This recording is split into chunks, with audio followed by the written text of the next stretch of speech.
여러분 반갑습니다. 2024 인사혁신 우수사례 경진대회 진행을 맡은 아나운서 엄윤빈입니다. 벌써 영하권의 추위가 찾아오고 2024년도 이제 마무리를 향해 가고 있다는 게 실감이 되는데요. 올해로 19번째 진행이 되는 인사혁신 우수사례 경진대회는 공공부문의 인사혁신 성과를 공유하고 널리 확산하기 위한 자리입니다. 2024년 대한민국의 정부와 공공기관에서는 인사혁신을 위해 어떤 노력이 이뤄졌는지 알아보고요. 그 노고를 격려하고 또 향후 우수 사례는 정부 인사운영 및 공직문화 확산에 적극 반영하고자 합니다. 이번 경진대회는 하나, 혁신적이고 일 잘하는 인재 양성. 둘, 직무에 몰입하는 최고의 일터 만들기. 셋, 신뢰받는 공직사회 구현이라는 주제로 중앙행정기관, 시도교육청, 공공기관을 대상으로 공모를 실시하였고 62개 기관에서 113건의 우수 사례가 제출되었는데요. 이에 대해 엄정한 예선 심사를 거쳐 이미 확정된 장려상 수상작 9개 사례와 오늘 발표하게 될 9개의 본선 진출 사례, 총 18개를 선정하였습니다. 이 자리에서는 3개 분야로 나눠서 엄선된 총 9개의 사례가 발표될 예정인데요. 3개의 분야는 인재혁신, 근무혁신, 제도혁신으로 나뉘고요. 각각의 발표자와 이야기 나눠본 후에 사례 발표 시간을 갖는 순서로 진행되겠습니다. 대회 전 과정이 온라인으로 진행되어 오늘 발표 내용을 바탕으로 전문가위원 8분의 심사 점수와 청년 공직자 여러분들의 온라인 투표 결과를 합산해 최종 순위를 결정하게 됩니다. 심사 기준은 적극성, 창의성, 전문성이 20점, 중요도 난이도가 20점, 그리고 효과성이 20점, 확산 가능성 10점, 마지막으로 발표 완성도가 30점입니다. 순위별 혼격은 화면에 보이는 내용을 참고해 주시기 바랍니다. 참고로 오늘 발표하는 사례 중 최고점 기관에는 대통령상과 상금 300만 원이 수여되며 모든 발표 기관에는 대통령상, 국무총리상 또는 인사혁신처장상 상장과 상금이 수여될 예정입니다. 여러 기업에서도 적용할 수 있는 다양한 아이디어들도 가득하거든요. 끝까지 시청하시고 인사혁신을 통해 대한민국의 밝은 미래를 설계하는 과정에 동참해 주시면 좋겠습니다.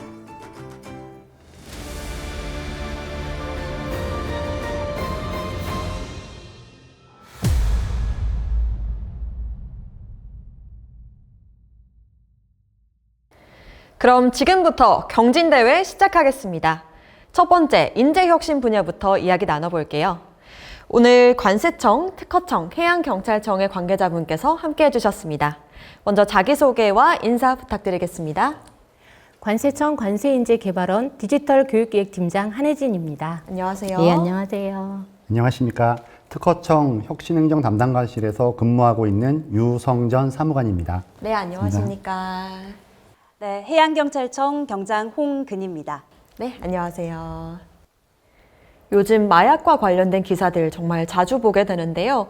직원들의 마약 적발 역량 강화를 위해서 재미있는 콘텐츠를 개발하셨다고요? 네, 저희 관세청의 젊은 직원들의 비율이 증가하면서 젊은 세대의 특성에 맞게 게임 요소와 디지털 기술을 활용하여 학습 콘텐츠를 개발하게 되었습니다. 마약 밀수 적발 사례와 관련 법령 등을 재미있게 몰입도 높게 학습할 수 있도록 개발하였습니다. 직원들이 직접 체험하고 참여함으로써 단순한 업무 지식 습득을 넘어 마약에 대한 경각심을 가지고 단속 의지가 커질 것으로 기대합니다. 우리가 퇴직 후부터가 인생 제2막이라고 하잖아요. 은퇴 후 설계가 정말 핫한 주제이기도 하고요. 특허청에서는 이 부분을 직접 고민하고 실행에 옮기셨다고요? 네, 맞습니다. 특허청에서는 2차 전지 분야 민간 퇴직 인력을 특허 심사관으로 채용하였습니다. 민간에서 우리 기업의 성장을 위해서 살아왔던 삶을 인생 제1막이라고 한다면 민간에서 쌓은 많은 현장 전문성을 바탕으로 이제 공공의 영역에서 2차 전지 특허를 심사하는 특허 심사관으로서의 삶이 인생 제2막이라고 할 수 있겠습니다. 네, 감사합니다. 젊은 공무원들의 공직 이탈이 심각하다라는 뉴스 종종 들리는데요. 해양경찰청에서는 젊고 우수한 인력에게 승진 기회를 더 주신다고요? 네, 맞습니다. 저희 청에도 젊은 공무원들이 많은데요. 많이 하는 이야기가 늦은 승진과 경직된 공직 분위기를 바꿨으면 좋겠다고 합니다.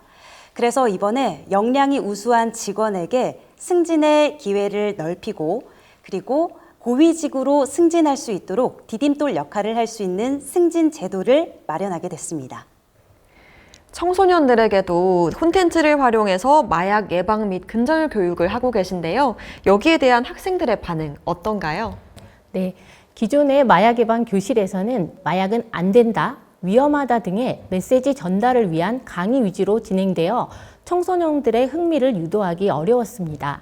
그러나 학생들이 직접 체험하며 마약 실제 접촉 사례를 퀴즈로 풀어보며 재미있게 배우다 보니 적극적으로 참여하였고 청소년은 물론 성인들과 외국인들도 매우 흥미로워했습니다. 앞으로도 학교, 보건소 등 유관기관과 협력하여 청소년 및 여행객을 대상으로 마약 근절 교육을 확대할 계획입니다. 특허청에 채용된 심사관, 개개인의 입장에서는 인생 제2막을 시작하는 것과 같을 텐데요. 그렇다면 특허청과 기업, 그리고 나아가서 우리나라에게는 어떤 의미가 있을까요? 예, 특허청의 입장에서 볼 때는 특허 심사관이 많이 늘어나게 되어서 앞으로 고품질 심사를 할 수 있게 되었고요. 그리고 정말로 중요하게 특허 심사 처리 기간을 단축할 수 있게 되었습니다. 기업의 입장에서 보게 되면 기업의 우수한 핵심 기술을 빨리 선점할 수 있게 되었고 이를 바탕으로 해외 진출도 빨라지게 될 수 있습니다. 마지막으로 우리나라 입장에서 보게 되면 핵심 기술과 핵심 인력의 해외 유출을 방지할 수 있게 돼서 국가 경쟁력이 굉장히 높아질 것이고요. 마지막으로 특허 심사관이 심사를 하게 되면 수수료를 벌게 됩니다. 그 수수료를 통해서 우리나라 국가 재정에 기여할 수 있는 작은 기여하는 바도 있다고 생각합니다. 네, 속진형 간부 후보제 제도가 다른 제도와 차이점, 차별점은 어떤 게 있을까요? 네, 그동안 공적 위주의 심사가 다소 젊은 직원들에게는 불리할 수 있었는데요. 공적 이외에도 역량평가와 동료평가 등을 통해서 잠재력 있는 직원을 선발하는 것이 다른 점이고요. 여기서 그치는 것이 아니라 간부 교육을 통해서 인재로 양성한다는 것이 가장 큰 차별점입니다. 네, 인재 혁신을 이룬 사례 세 군데의 관계자분들과 이야기 나눠봤습니다. 각각의 사례에 대한 자세한 정보는 발표에서 준비하셨다고 하는데요. 함께 들어보겠습니다.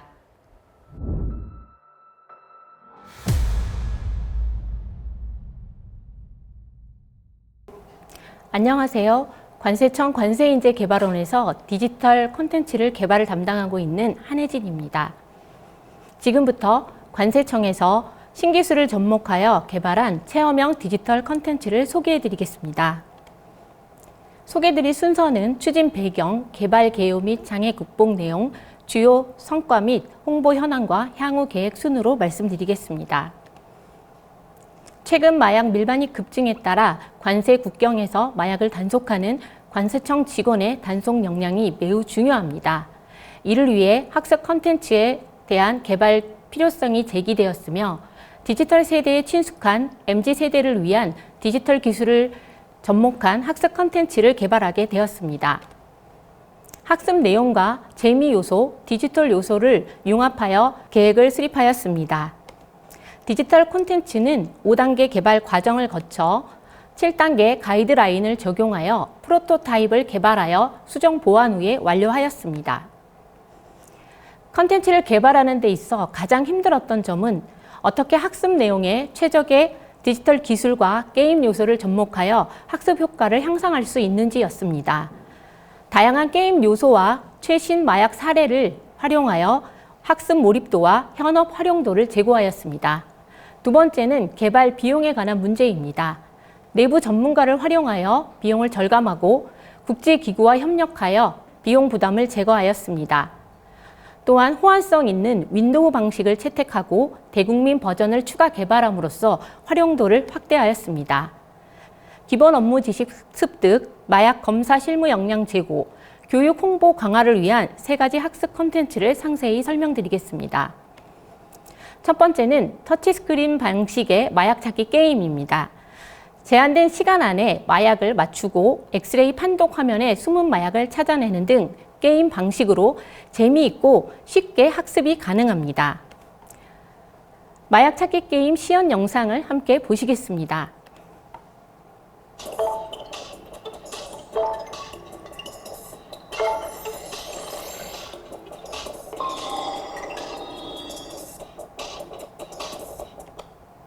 두 번째는 항공화물 검사 VR입니다. 업무 현장을 가상현실로 구현하는 디지털 트윈 기술을 적용하였고, 직접 검사 대상을 선별하고 검사 체험, 마약 적발 장비 활용 체험 등 고화질 화면으로 학습 몰입도를 향상하였습니다. 동영상을 또 한번 같이 보시겠습니다. Generated by the computer. 영어 버전으로 지금 보여드리고 있습니다. Can eat liquid products or B2. 세 번째 컨텐츠인 마약 근절 예방 교육용 VR인 마약 꼼짝마, 막꼼마입니다. 마약 접촉 사례를 퀴즈로 풀어보고 여행자 화물에 숨겨진 마약 적발 체험을 통해 마약 위험성에 대한 경각심을 고취하고자 개발하였습니다. 이동이 편리한 휴대성으로 대외 교육 및 캠페인 등에 적극 활용하고 있습니다. 마약 근절 예방 교육용 VR도 또 함께 보시겠습니다. 탐지견 캐릭터인 마타를 활용하여 제작하였습니다. 좋아요. 이런 유혹에 넘어가시면 걷잡을 수 없게 되어버려요. 지금부터 마약 아이콘을 쏴주세요.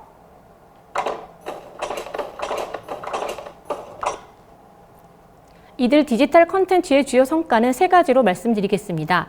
첫째, 체험 실습형 디지털 학습 콘텐츠 다양화로 직무 역량을 향상하였고, 둘째, 마약 차단에 대한 국민인식 제고 및 마약에 대한 경각심을 고취하였습니다. 셋째로는 관세행정 교육 콘텐츠의 우수성을 세계에 전파한 점입니다. 성과는 홍보 다수 언론에 보도되었습니다. 향후에는 VR 콘텐츠를 WCO 회원국에 배포하고 엑스레이 판독 관련된 디지털 북과 AI 활용 프로그램을 추가 개발할 예정입니다. 우리 관세청은 관세행정에 대한 끊임없는 스마트 혁신으로 사회 안정과 국가의 번영 글로벌 무역 스탠다드를 선도하기 위해 최선을 다하겠습니다. 감사합니다.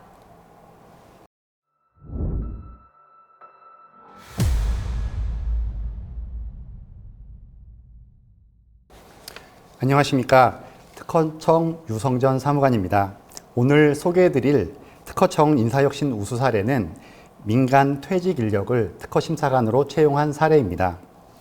초격차 우위 확보를 위해서 특허청에서 어떤 일을 했는지, 그리고 특허청 내부에선 어떤 변화가 있었는지 차례차례 말씀드리도록 하겠습니다. 목차는 다음과 같습니다. 특허청은 특허 등 산업재산권을 부여함으로써 우리나라의 경제 성장을 견인하고 스타트업과 중소기업의 성장 가능성을 최대 33%까지 향상시키고 있습니다. 우리나라는 출원 기준으로 세계 4위에 해당하며 G7과 같은 지식재산 선진 5개국의 일원으로 활동하고 있습니다. 특허청에는 박사 등 약 900명에 가까운 전문가가 다른 나라의 특허청보다 월등히 많은 양의 특허 심사를 소화하고 있습니다. 그럼에도 불구하고 기술 강국인 우리나라는 첨단 기술 분야의 특허 출원이 계속 증가하는 추세입니다. 이제 2차 전지로 눈을 돌려보겠습니다. 2차 전지 시장은 굉장히 급속 성장하고 있으며 전 세계 2차 전지 시장의 95%를 한국, 중국, 일본이 양분하고 있습니다. 이 가운데 중국이 세계 1위의 점유율을 차지하고 있고요. 우리나라는 세계 2위의 점유율을 차지하고 있습니다. 중국은 압도적인 시장과 압도적인 자원, 그리고 자본을 포함해서 중국 정부의 지원을 통해서 점유율을 점차 확대하고 있습니다. 이런 상황에도 불구하고 우리나라가 점유율 2위를 유지할 수 있는 것은 특허를 통한 기술 경쟁력이 매우 강하기 때문입니다. 글로벌 우위를 지속하기 위해서는 기술의 조속한 권리화가 필수인 이유이기도 합니다. 이처럼 우리나라 2차 전지 분야의 기술 권리화가 매우 중요하지만 최근 2차 전지 출원이 매우 빠르게 증가하고 있어서 심사 처리 기간은 계속 지연되고 있습니다. 반면에 중국은 CATL이 위치한 푸젠성에 심사협력센터를 설립하는 등 매우 빠른 고속 심사를 지원하고 있습니다. 이뿐만 아니라 우리나라의 고경력자를 잇따라 영입해 핵심 기술을 유출하는 사례도 나타나고 있습니다. 그래서 이런 문제를 어떻게 해결할까 특허청은 고민했습니다. 기업의 입장에서는 기술 권리화가 지연되는 것이 문제입니다. 국가의 입장에서는 기술 유출로 인한 국가 경쟁력이 약화되는 것이 문제입니다. 특허청의 입장에서는 심사 인력 부족으로 첨단 기술 지원이 곤란한 것이 문제입니다. 의외로 방법은 간단했습니다. 기업은 신속한 권리화를 해주면 되는 것이고 국가에서는 인력과 기술의 유출을 방지하면 됩니다. 특허청은 심사 인력을 증원하면 됩니다. 그럼 이 문제를 어떻게 해결할까요?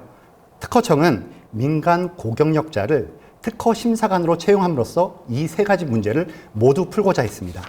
구체적인 해결 노력을 보시겠습니다. 첫 번째로 핵심 기술의 민간 퇴직 인력을 심사관으로 채용하는 것을 국정과제에 채택시켰습니다. 두 번째로 2차 전지 분야의 민간 퇴직 인력을 올해 8월에 심사관으로 채용했습니다. 세 번째로 단순히 심사관만 늘리는 것이 능사가 아니다. 이 심사관들이 자신의 역량을 정말로 제대로 활용할 수 있도록 2차 전지를 전담하는 조직을 신설했습니다. 또한 제도 정비도 놓치지 않았습니다. 이를 통해서 특허청은 다양한 효과를 확인할 수 있었습니다. 첫 번째로 민간 퇴직 인력을 채용하면서 높은 경쟁률을 기록했습니다. 4대1의 높은 경쟁률을 기록하였고 채용된 인원들은 평균 경력 21년의 우수한 인력이었고 석박사 비율이 90%에 도달하였습니다. 어떤 심사관님은 실제로 해외로부터 이직 제의를 받은 분도 계셨고 어떤 심사관님은 돈 대신 공공위에서 일하는 자부심으로 특허청에 지원했다는 언급도 하셨습니다. 공직 만족도가 굉장히 높은 것으로 판단됐습니다.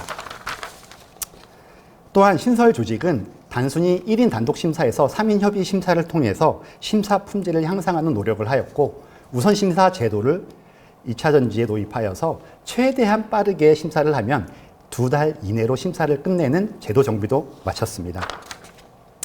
타 분야로 확장이 가능한지 한번 보겠습니다.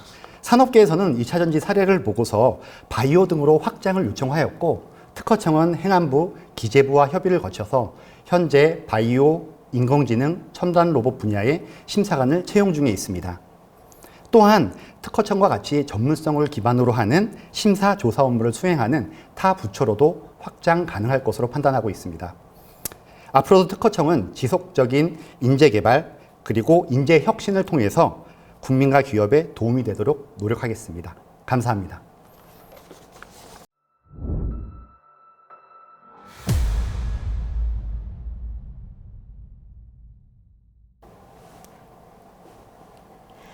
안녕하십니까. 해양경찰청 홍근희입니다. 지금부터 현장 경험과 전문성을 겸비한 젊은 리더를 선발하기 위한 속진형 간부 후보제 사례 발표를 시작하겠습니다. 발표 순서는 다음과 같습니다. 우리 해양경찰은 해양 주권 수호, 해양에서의 안전관리, 범죄 수사, 오염 방제 등 다양한 업무를 종합적으로 수행하고 있습니다. 최근에는 해양 안보의 중요성이 아시아를 넘어 인도 태평양까지 확장되면서 주변국과의 국제 협력이 강화되고 범정부 위성 사업을 통한 정보 융합, 드론을 활용한 무인 경비까지 해양 경찰의 업무 범위가 확대되고 있습니다. 이에 따라 지난 10년간 예산은 2배, 인력은 1.5배나 증가할 만큼 비약적인 조직 규모 성장을 이뤘는데요. 조직 규모 성장과 함께 청년 세대 해양 경찰관들도 대거 유입이 되었습니다. 여러분, 이 신임 해양 경찰관들이 현장에서 가장 먼저 만나는 리더이자 선망의 대상이 누굴까요? 바로 경위급 팀장입니다. 해양 정책에서는 기획의 실무자, 구조대에서는 팀장, 특히 수사부서에서는 수사의 주체가 되는 사법경찰관이 됩니다. 그 외 다양한 역할을 수행하고 있는 경위 계급이야말로 해양경찰의 핵심이라고 할 수 있습니다. 하지만 이 경찰관은 일반직 공무원보다 계급이 더 많아 승진에 어려움이 많았습니다.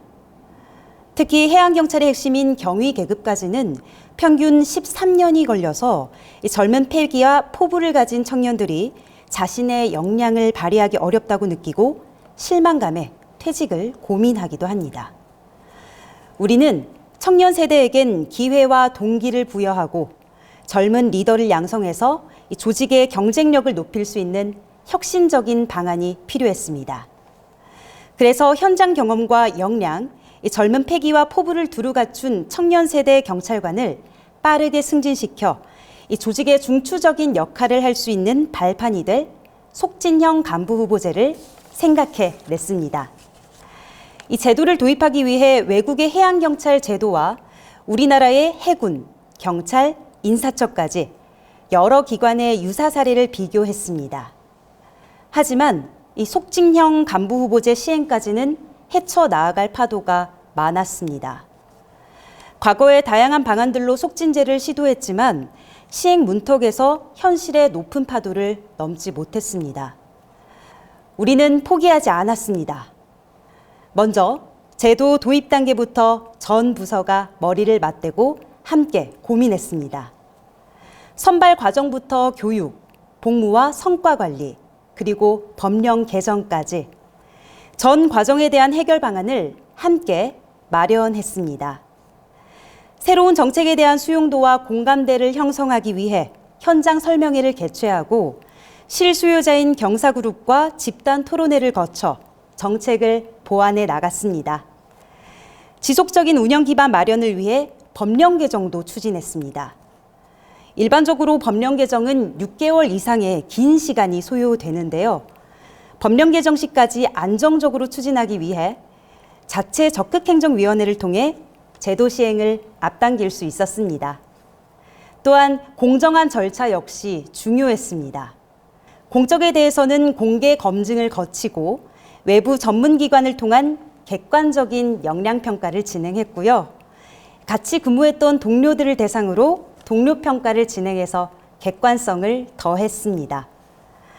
이렇게 선발한 잠재력 있는 직원을 위해 맞춤형 교육과정을 신설하고 미국 해양경찰 리더십 과정에도 일반 간부 후보생과 함께 참여해서 미래 해양경찰을 이끌어 나갈 젊은 리더로 성장시킬 준비를 했습니다.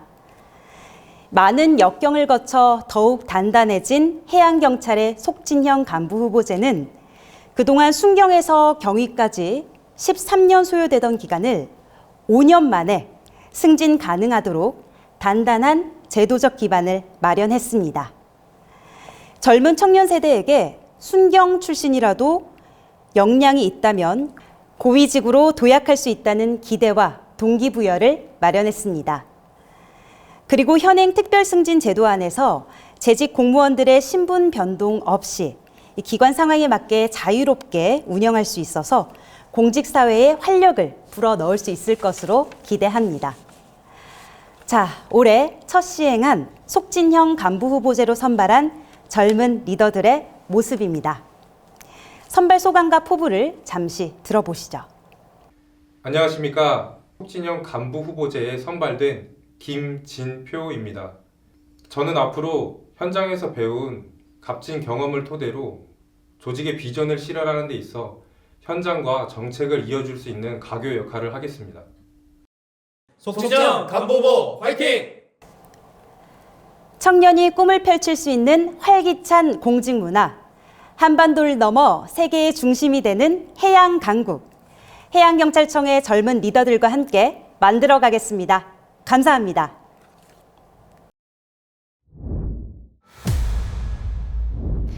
이어서 근무혁신 분야는 어떤 변화를 맞이하게 됐을지 궁금증을 안고 관계자 여러분 만나보겠습니다. 오늘 문화체육관광부 한국수자원공사 한국장학재단 관계자분이 함께해 주셨습니다. 먼저 자기소개와 인사 부탁드릴게요.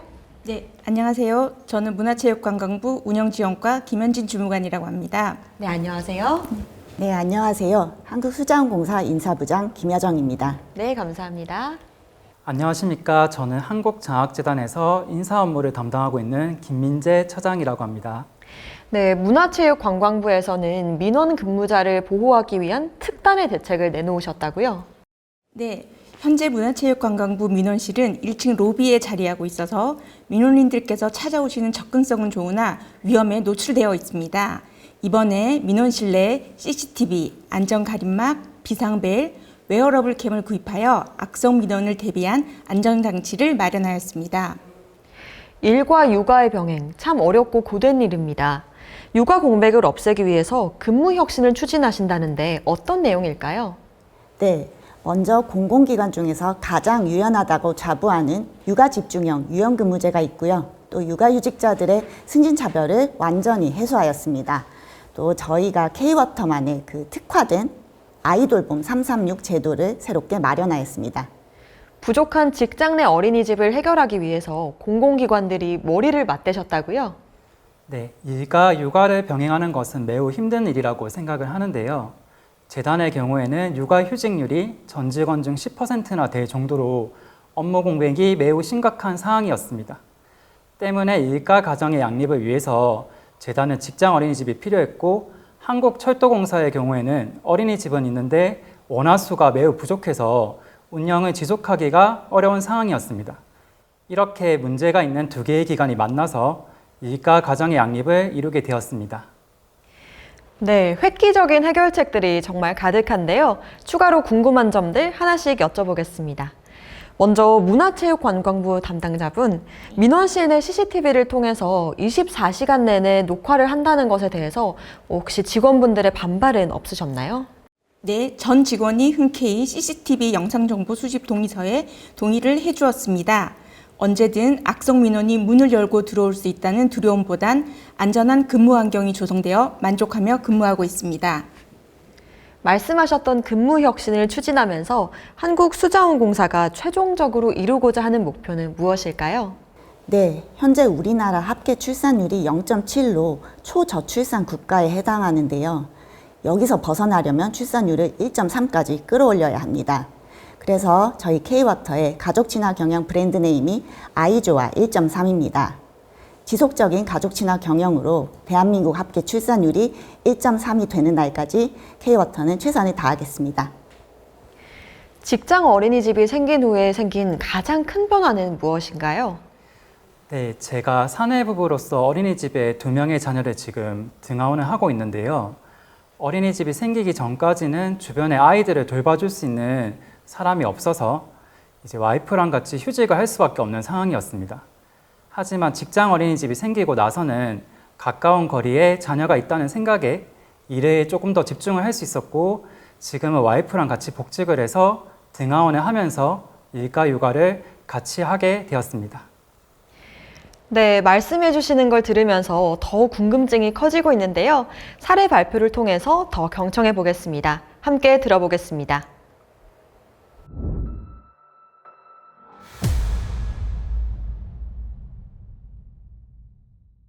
안녕하세요. 문화체육관광부 김현진 주무관입니다. 안전한 근무 환경 조성을 통한 민원 공무원 처우 개선에 대해 말씀드리고자 합니다. 많은 분들이 뉴스에서 한 번쯤 들어보셨겠지만 태어나 한 번도 겪어보지 못한 폭언과 욕설로 몸과 마음의 병이 들어 신입 공무원이 목숨을 끊고 공무원을 향한 염산 테러, 가해자들이 악성 민원을 넣고 공무원을 괴롭혔다고 자랑스럽게 떠벌리며 민원을 빙자한 전화 테러로 젊은 인재의 목숨을 앗아간 김포 공무원 사망 사건까지 이제 악성 민원인들의 행위가 단순한 민원의 차원을 넘어 체감으로는 범죄 행위로 느껴지기까지 합니다. 저희가 여기서 말하고자 하는 민원은 일반적인 민원이 아니라 악성 민원에 국한되는 점을 미리 알아주셨으면 합니다. 악성 민원은 폭언, 폭행 등 위법 행위와 공무방해 행위가 수반되는 특이 민원으로 규정됩니다. 특이 민원은 민원 담당자에게 정당한 행정 서비스를 요구하지 않으며 일반 민원과 차별화됩니다. 특이 민원의 유형으로는 폭언형, 폭력형, 부당요구형, 반복형, 스토킹형으로 나누며 보통은 복합적 민원인이 많습니다. 전화를 1시간 넘도록 끊지 못하게 하면서 업무를 방해하고 같은 민원을 몇 년째 수천 통씩 넣고 가족을 가만두지 않겠다고 위협하는 등 다양한 유형이 있습니다. 이제는 민원 담당자 개인의 문제가 아니라 기관 차원의 대응이 필요함을 인지하고 문화체육관광부에서는 적극적으로 대응 방안을 마련하고자 하고 있습니다.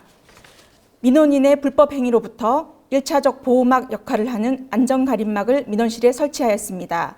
그리고 민원인을 상대할 때 360도 촬영이 되는 웨어러블 캠을 착용하여 폭언 및 폭행을 녹음 녹화함으로써 법적 증거를 확보할 수 있게 되었습니다. 또한 민원실에 24시간 녹화되는 CCTV를 설치하여 민원실의 사각지대를 없애고 안정성을 추가 확보할 수 있었습니다. 민원 담당자 각각 책상 및 비상벨을 설치함으로써 위험한 상황이 발생할 시 버튼을 누르면 근처 관할경찰서와 연계되어 쌍방향 스피커를 통해 민원실 상황을 즉각적으로 전파할 수 있으며 경찰이 올 때까지 경찰의 조언에 따라 행동할 수 있습니다. 또한 문화체육관광부 민원 처리 담당자 휴대용 보호장비 운영 지침 예규를 마련하였습니다. 그 밖에 다양한 안전조치로 전화통화 전 민원 공무원을 보호해달라는 보호음성 안내 메시지가 나오고 있으며 전화기에 녹음장치가 설치되어 있고 법적 대응 전담부서가 지정되어 법률상 문제 발생 시 적극적으로 법적 조언을 받을 수 있습니다. 또한 인사혁신처 연계공무원 마음건강센터 프로그램 참여를 독려하고 있습니다. 또한 문화체육관광부에서는 2024년 장관보고를 통해 2018년부터 매년 우수 민원 담당자 및 부서의 시상활동 규모를 올해 기존 대비 장관 상장을 3점 추가하는 등 총 장관 표창 6건, 경력금 5건을 시상할 계획에 있으며 승진 시 우대 점수를 부여하고 있습니다. 이와 같은 많은 제도의 변화로 안전한 민원 환경이 조성되어 민원 공무원의 신속한 대응과 공정한 민원 처리로 민원인과 민원 공무원 간의 상호 존중하는 문화가 조성되어 악성 민원인이 아니라 일반 민원인들에게 더 많은 혜택이 가게 되었습니다. 끝으로 드리고 싶은 말씀이 있습니다. 말에게는 힘이 있습니다. 무심코 던진 말이 누군가에게 흉기가 되어 몸과 마음을 병들게 할 수 있습니다. 모든 공무원이 안전한 환경에서 마음이 다치지 않게 일할 수 있기를 바랍니다. 감사합니다.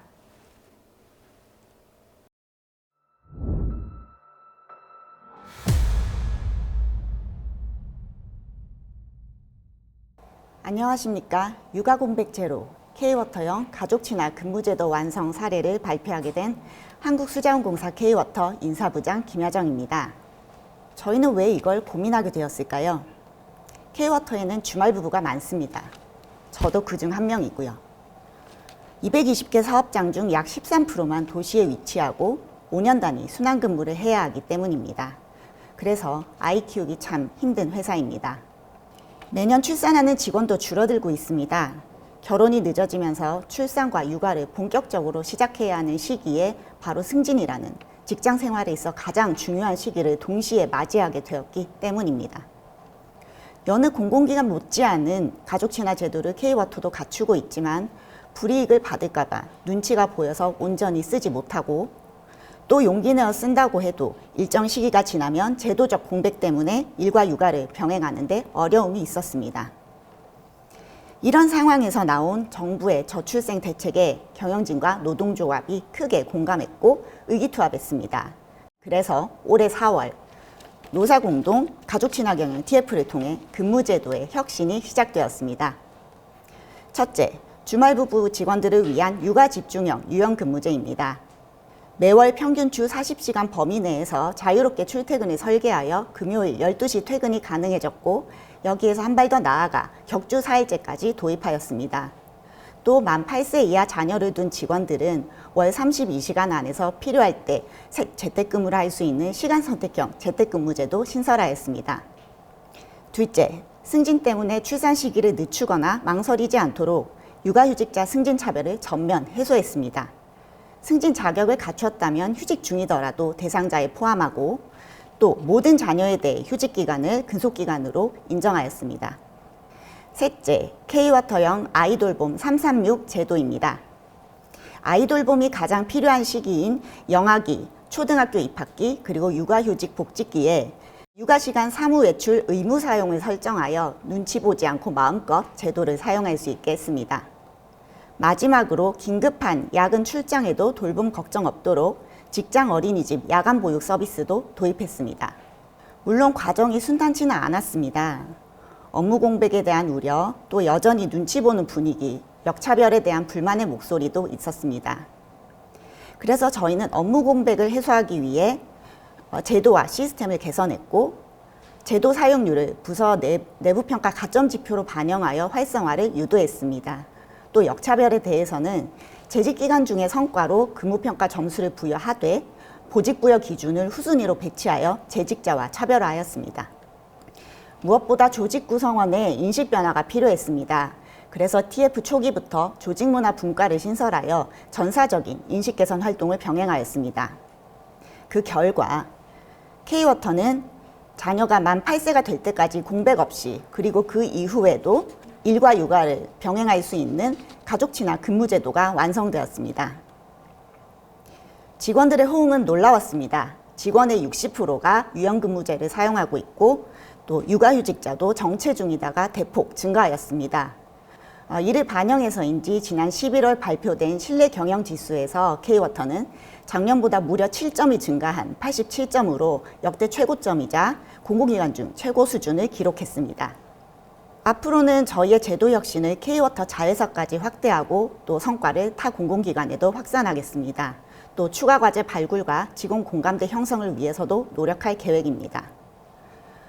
저희가 거둔 또 하나의 성과가 있습니다. 잠시 영상 보시죠.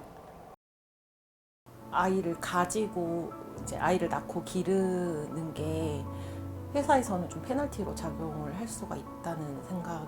회사의 변화 의지와 제도 개선 노력을 보고 임신과 육아에 대한 용기가 생겼고요. 육아에 대한 인식과 회사의 분위기가 불과 8개월 전 커리어에 페널티가 될까봐 임신을 망설였던 결혼 6년차 직원이 회사의 변화를 체감하고 용기를 내어 드디어 내년 4월 한 아이의 엄마가 됩니다. 그 무엇보다도 실질적이고 소중한 성과가 아닐까요? 마음 놓고 부모가 되어도 좋을 대한민국. 행복을 완성하는 일터 K워터의 가족 친화 경영은 국가 합계 출산율이 1.3이 될 때까지 쭉 계속됩니다. 많은 응원 부탁드립니다. 감사합니다.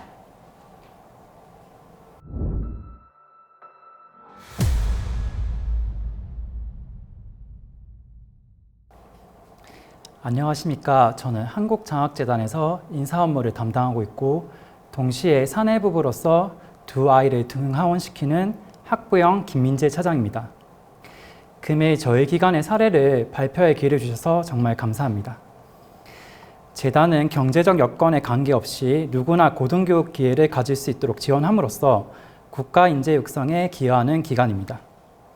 재단은 2009년에 설립이 되었고 현재까지 약 15년간 다양한 학자금 지원 사업을 운영하고 있습니다. 재단의 예산은 약 10조 원에 이르고 있으며 인력은 초창기에 100여 명부터 현재 500여 명까지 구성이 되어 있습니다. 여기서 특이한 점은 재단의 2030 세대 중에서 약 60%가 여성 직원이라는 점인데요. 재단 전 직원 중 육아휴직 비율이 약 10%에 육박할 만큼 인력 공백이 굉장히 큰 편이고 그렇기 때문에 부서마다 사람이 없다는 민원이 굉장히 많이 있습니다. 기간제 근로자로 대체 채용하는 것도 재단이 아무래도 금융 업무를 하고 있고 민감한 개인정보를 다루고 있다 보니까 한계가 있어가지고 노사가 함께 협의체를 만들어서 논의를 한 결과 직장 어린이집을 선도 도입하자는 의견으로 모아졌습니다. 당시에 이제 영유아 보육법 시행령상에는 상시 여성 근로자가 300명 이상이거나 상시 근로자가 500명 이상일 때 직장 어린이집 설치가 의무가 되는데요. 재단 같은 경우에는 당시 요건에 되지는 않았지만 일가 가정의 양립이 이루어지면 직원들이 일을 하면서 육아를 하게 되면 인력 공백을 완화할 수 있다는 기대감에 추진을 하게 되었습니다. 추진을 하면서 크게 3가지 문제점이 있었는데요. 첫 번째는 정부의 지속된 공공기관 경상경비 삭감 기조 속에서 어린이집 운영을 위한 별도 예산을 확보하는 것이 매우 어려웠다는 점입니다. 두 번째는 재단의 사무 공간도 적었고 또 근처에 주유소가 있어가지고 어린이집을 만드는 것이 어려운 상황이었습니다. 그리고 마지막으로 대구에 있는 공공기관들은 대다수가 혁신단지에 모여서 십시일반 예산을 모아서 어린이집을 설치하고 있었는데 재단은 동대구역 쪽에 있었기 때문에 혼자서 어린이집을 만드는 것은 매우 어려운 상황이었습니다. 그때 이제 좋은 소식을 듣게 되는데요. 동대구역 쪽에 있는 한국철도공사에서 어린이집은 있는데 정원은 60명인데 원화가 15명밖에 없어서 매년 운영비 적자가 굉장히 심각한 수준이라는 사실을 접하게 되었습니다. 재단 실무진은 즉시 한국철도공사와 협의를 시작했고 한국철도공사에서도 굉장히 환영을 하게 되었습니다. 이때 재단에서 낸 아이디어는 이제 공동 운영을 통해서 대신에 운영비는 원화수에 따라서 분담하자는 내용이었는데요. 재단은 즉시 전 직원 의견 수렴을 하고 내규를 제정하고 예산을 마련하였습니다. 이때 예산은 경상경비 예산 절감분을 활용해서 추진하는 것으로 전 직원이 동의를 하였습니다. 그렇게 어린이집을 도입하고 운영하면서 내부 직원 간의 사전 답사단도 운영하고 홍보도 강화해서 입교 원화수가 매년 증가하고 있습니다. 재단의 성과는 크게 4가지가 있습니다. 일단 첫 번째는 경상경비 절감분만을 활용했기 때문에 별도의 예산 출연 없이 최소한의 투자로 어린이집을 운영할 수 있었다는 내용입니다. 두 번째는 물리적인 제약을 극복하고 재단 본사 인근에서 도보 15분 거리에 직장 어린이집 운영 공간을 확보했다는 점입니다. 세 번째는 직원들이 만족하는 중도 이탈률이 하나도 없는 어린이집을 운영했다는 점인데요. 재단 복지제도 중에서 가장 높은 점수를 확보하였습니다. 그리고 마지막으로 정부의 저출산 위기 극복과 출산 장려 정책이 동참하는 일가정 양립 선도기관이 되었다는 점인데요. 저는 혁신이라고 하면 거창하고 화려한 것도 좋지만 이번 사례 같은 경우는 2개의 기관이 서로 가진 문제점을 만나서 치유를 하고 더 나아가서 정부의 국정과제인 저출산 극복이나 일가족 양립 지원에 이바지하였다는 점에서 혁신에 가까운 사례라고 생각을 합니다. 재단은 앞으로도 직원들이 보다 만족하고 신뢰할 수 있는 보육 환경 조성을 목표로 학부모 간담회, 한국철도공사 협업, 학부모 공동점검단 등을 운영해서 일가정 양립 지원에 앞장서는 선도 공공기관의 목표로 나아가겠습니다. 감사합니다.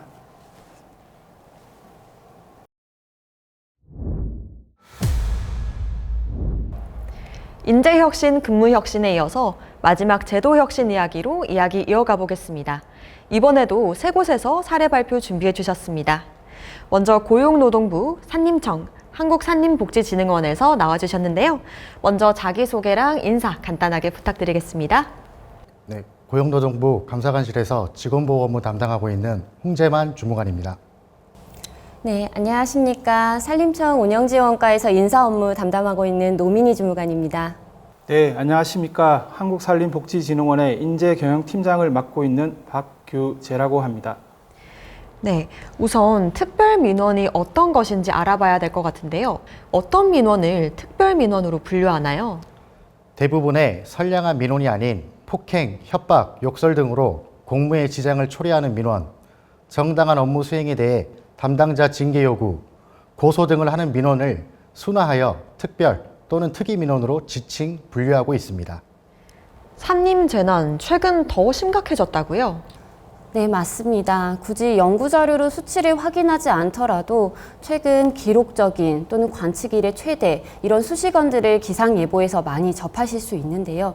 산림재난의 경우에는 특히 건조한 날씨나 폭우 이런 이상기후에 많이 민감하기 때문에 최근 들어서 더욱 일상화, 대형화되고 있습니다. 때문에 부처에서는 조금 더 치밀하게 협력 체계를 구축할 필요가 있습니다.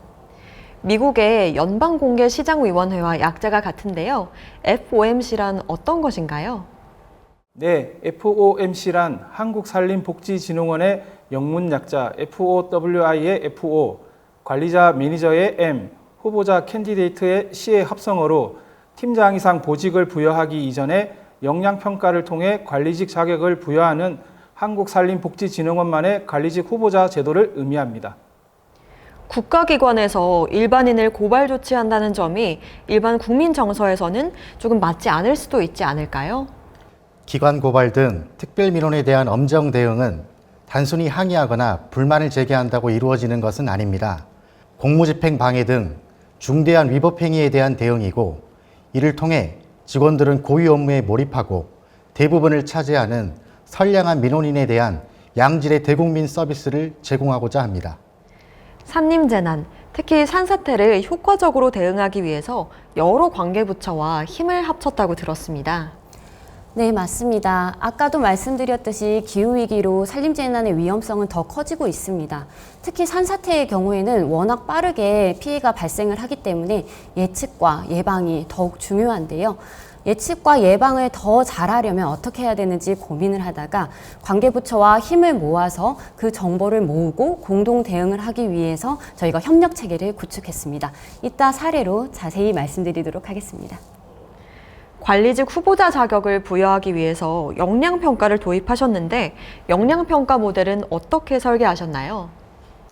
네, 한국산림복지진흥원은 2016년 설립 이후 신규 시설과 직원 수가 지속 확대되며 관리자 직위수 또한 대폭 증가하였습니다. 연공 서열 중심으로 신규 관리자 보직을 부여하다 보니 관리자 역량 미흡에 따른 직원과의 상호 갈등 및 성과 저하 등의 문제가 발생하였습니다. 이에 전 직원을 대상으로 관리자로서 필요한 역량에 대한 의견을 수렴하였고 신속 정확한 업무 지시, 탁월한 업무 처리 능력, 원만한 내부 소통 총 3가지 키워드를 도출하였습니다. 도출 키워드를 기반으로 사고, 업무, 관계 영역별 행동 지표를 구체화하고 역량평가를 위한 툴로는 서류함 기법과 1:1 역할 수행을 활용하였습니다. 네, 제도 혁신의 다양한 방향도 함께 살펴봤습니다. 사례 발표를 통해 더 자세히 들어보시죠.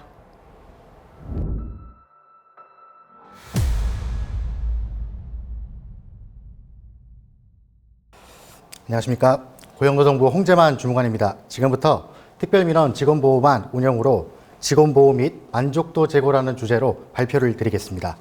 발표 순서는 추진 배경부터 향후 계획까지 총 6개 부분으로 발표드리겠습니다. 저희가 특별민원 직원보호반을 구성하게 된 배경은 작년 5월 1일 입사 9개월 차 신입 근로감독관이 민원인에게 악의적인 고소를 당한 뒤 압박감을 이기지 못해 스스로 목숨을 끊는 일이 발생했습니다.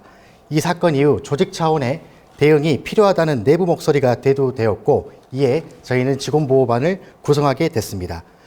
추진 방향은 먼저 직원보호반을 구성해서 현장활동 제도 개선을 실시하고 특별민원 감소를 통해서 직원 만족도 제고 그리고 민원인이 만족할 수 있는 양질의 대국민 서비스 제공으로 추진 방향을 잡았습니다. 직원보호반이 출범하게 된 과정입니다. 기조실장 주재로 TF를 구성하고 의견 수렴, 외부 사례를 검토해서 직원보호반을 출범했고 본부에 민원운영 팀장을 필두로 본부 5명, 지방 48개 조직에 각각 1명 이상씩을 두어서 본부와 지방 간 유기적으로 현장 지향형 조직으로 운영될 수 있도록 조직하였습니다. 주요 활동 사항 4가지에 대해서 말씀드리겠습니다. 우선 현장 활동을 통한 인프라 보안 및 안전계획 지원입니다. 전국 30개 고용센터를 직접 현장 방문해 안전가림막, CCTV, 비상벨 등을 추가적으로 설치하였습니다. 두 번째로는 특별민원에 대한 적극적인 법률 지원입니다. 초기에 인사혁신처에서 주관하는 공무원 책임보험밖에 법률 지원 제도가 없었다고 한다면 중앙부처 최초로 분쟁 발생 시부터 소송 제기 시까지 법률 지원이 가능하도록 체계를 구축하였습니다.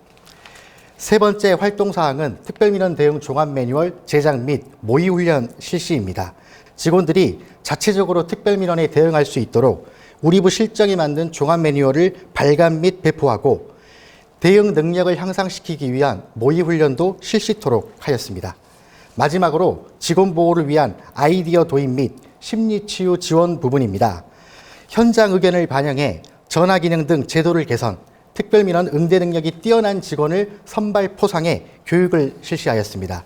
또한 8개 청 대표지청에 건강지킴이를 배치, 피해 직원에 대한 힐링 프로그램을 연계하는 등 직원들이 조직 적응이 가능하도록 노력하였습니다. 장애 요인과 그 극복 방법에 대해서 설명드리겠습니다. 우선 전담 조직 정착에 인력과 시간이 절대적으로 부족했습니다. 그러나 부서간의 양해, 개인 업무 분장의 양해를 통해서 특별민원 직원보호반을 가동할 수 있게 하고 또한 직원들이 민원인에 대한 법률적 대응에 소극적인 관계로 적극적 기관 대응이 초기에는 어려운 부분도 있었습니다. 그러나 일반 민원과 특별 민원은 다르다는 점을 분명히 인식시키고 교육시킴으로써 위법사항에 대해서는 당당하게 대응할 수 있도록 홍보 및 교육을 통한 인식 변화를 모색하였습니다. 주요 성과에 대해서 말씀드리면은 특별민원 예방 체계를 구축하고 법률 지원 체계를 구축했습니다. 더 나아가서 사전에 특별민원을 예방할 수 있도록 그리고 사후에 대응될 수 있도록 여러 가지 제도도 개선해 나갔습니다. 그럼으로써 특별민원은 절반 이상으로 작년 대비 감소했고 고객 만족도는 소폭 상승하는 결과를 얻었습니다. 양질의 대국민 고용노동 행정 서비스를 제공할 수 있었던 것입니다. 홍보사항은 13,000명 직원이 모두 볼 수 있도록 사내 게시판을 운영, 외부적으로는 보도자료를 통해 특별민원에 대해서는 엄정하게 대응하고 공무원의 사명인 양질의 대국민 서비스를 제공하겠다는 의지를 천명하였습니다. 향후 매뉴얼, 발간, 개정, 그리고 행안부, 인력처 등 관련 부처와 협의해서 적극 행정이 가능한 공직 문화가 확산될 수 있도록 할 것입니다. 아직은 제도적으로 완벽하지 못한 부분이 있고 그럼에도 불구하고 공직사의 구성원을 보호하는 것이 저희 부처만의 일은 아니기 때문에 근본적인 직원 보호를 이루기 위해서 부족하지만 출품을 하게 되었습니다. 시작하게 된 용기에 대해서 더 높이 평가해 주시길 부탁드리겠습니다. 감사합니다.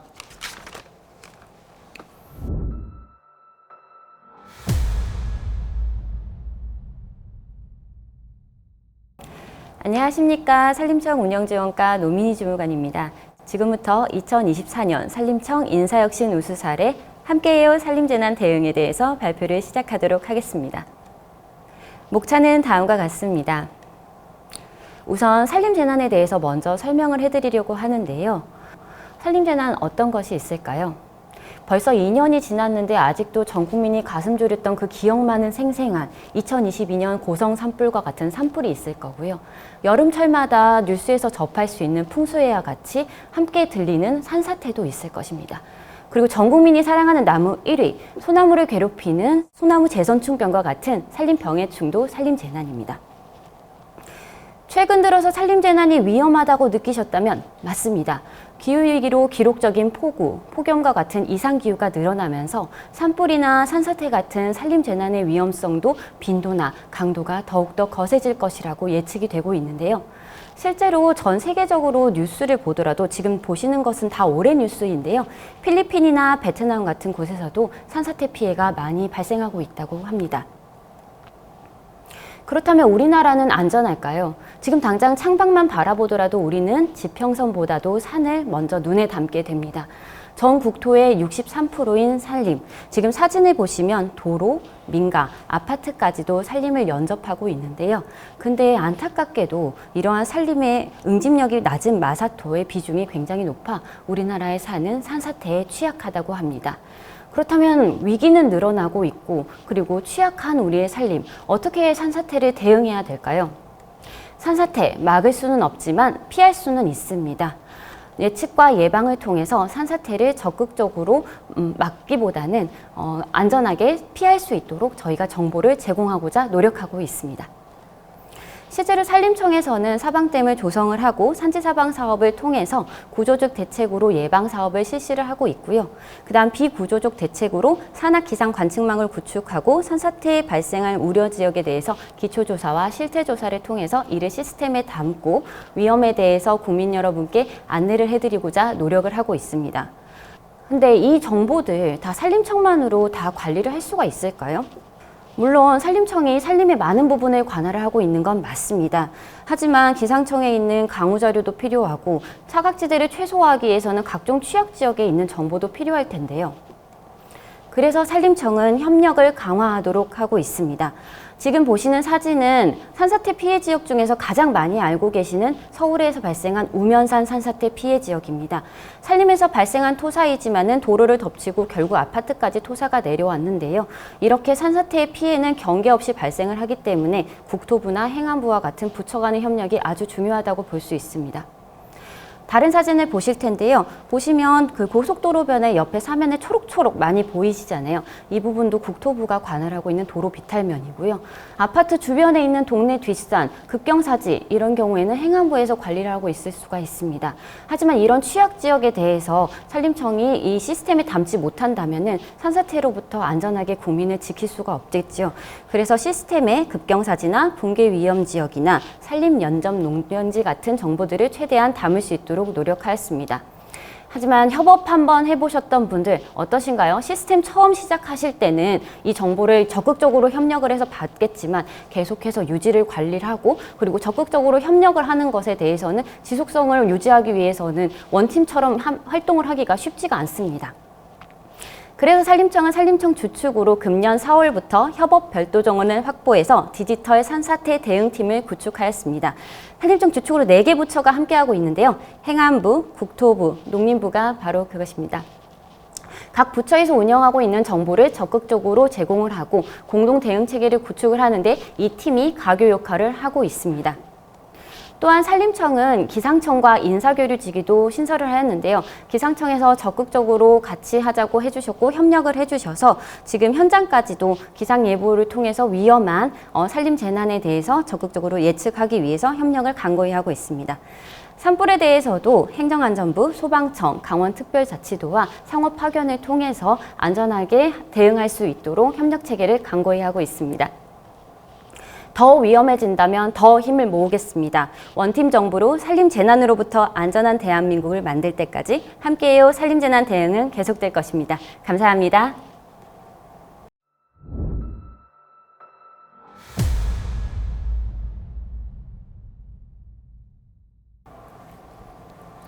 한국산림복지진흥원의 인재경영팀장을 맡고 있는 박규재입니다. 관리직의 자격을 부여하는 FOMC 제도에 대해서 말씀드리겠습니다. 먼저 그 발표에 앞서서 저희 기관 소개를 잠깐 해드릴까 하는데요. 저희는 그 대한민국의 삼천리 금수강산이라 말이 있듯이 아름다운 숲을 활용을 해서 치유나 산림 문화, 숲교육 등의 산림복지 서비스를 제공하는 국민의 건강 증진과 삶의 질 향상에 기여하고 있는 기관입니다. 보시는 지도에서와 같이 대전광역시를 중심으로 해서 전국에 19개 시설을 운영을 하고 있습니다. 각 시설당 14.9명이 근무하고 있는 상당히 점조직인데요. 숲이라는 환경의 특성상 격오지 근무를 하고 있는 실정입니다. 그러므로 이제 관리자의 리더십 역량이 무엇보다 중요한데요. 그 관리자의 리더십이 그 고객 및 직원들의 그 서비스 만족도에 크게 영향을 미치기 때문입니다. 다음으로는 평균 연령이 저희가 36세 정도 되는 젊은 조직인데요. 16년 4월 달에 4개 기관 150명으로 시작을 해서 28년까지 24개 기관 600명까지 늘어날 전망입니다.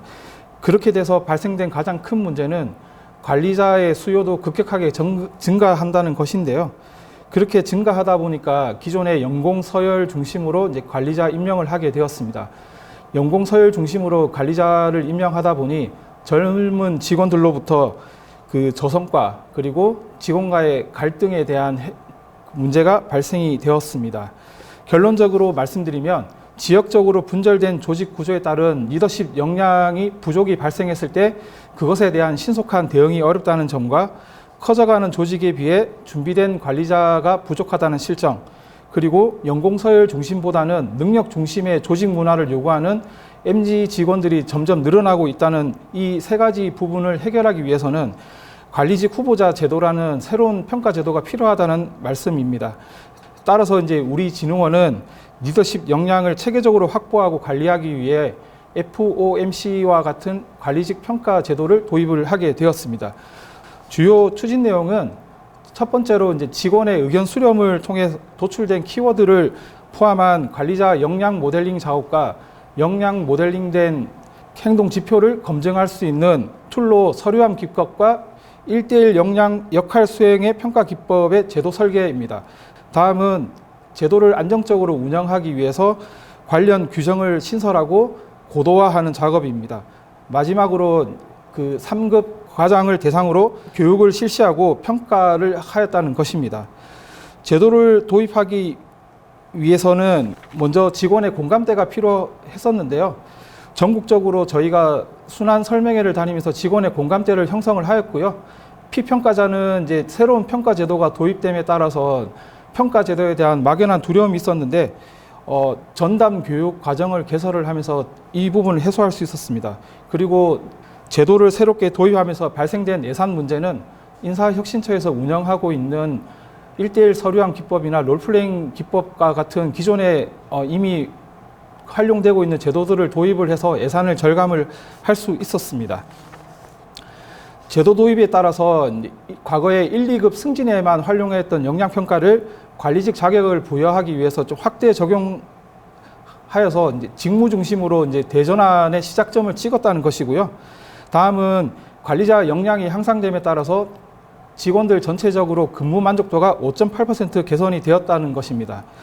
앞으로는 관리자 직무에 대한 CDP를 더욱 고도화하여 직무별 요구 수준을 평가에 추가로 반영하고 FOMC 제도와 같이 조직 목표 달성을 위해 스스로 필요한 역량을 갖출 수 있도록 제도를 지속적으로 발굴해 나갈 예정입니다.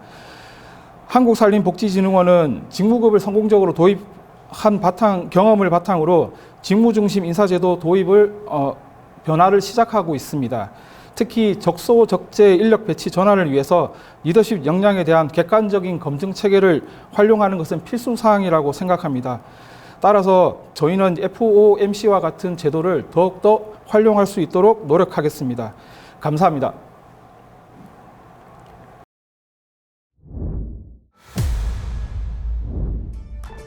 올해로 19번째를 맞이한 2024 인사혁신 우수사례 경진대회. 이벤트 문제 나갑니다. 대통령상을 수상하는 기관은 총 3곳입니다. 분야에 상관없이 대상 한정과 금상 2점인데요. 대상 1곳과 금상 기관 2곳을 댓글로 추천해주세요. 최종 심사 결과와 일치하시는 분들께 추첨을 통해 소정의 경품을 보내드립니다. 심사 결과는 내일 인사혁신처 누리집과 언론 보도를 통해서 확인하실 수 있습니다. 8분의 전문가 심사위원분들과 청년 공직자 심사위원분들께서는 심사를 마무리해 주시기 바랍니다. 2025년은 푸른 뱀의 해입니다. 뱀은 교활한 동물로 묘사되기도 하지만 지혜의 상징으로 알려져 있는데요. 허물을 벗는 특성으로 새로움과 영원함을 상징하기도 합니다.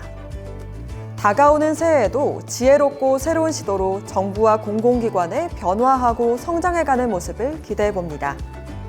저는 여기서 인사드리겠습니다. 함께해 주신 여러분 고맙습니다.